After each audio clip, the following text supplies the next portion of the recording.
జగనన్న వీళ్ళు పనికిరారు, వీళ్ళకు మేము టికెట్లు ఇవ్వము అన్న వైసీపీ నాయకులను టీడీపీలోకి తీసుకొచ్చి నాన్ లోకల్ వాళ్లకు పార్టీ ఫండ్ తీసుకుని టికెట్లు అమ్ముకుంటున్నాడు. ఇది చంద్రబాబు పరిస్థితి. చంద్రబాబు గెలవను అని ఆయనకి క్లియర్గా తెలుసు.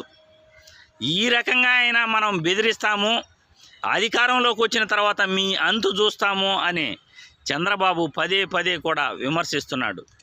అసలు చంద్రబాబుకు ఏమైంది? మతేమన్నా చెడిందా, లేకపోతే వయసు అయిపోయింది కాబట్టి ఏం మాట్లాడుతున్నాడో అతనికి కూడా అర్థం కావట్లేదా?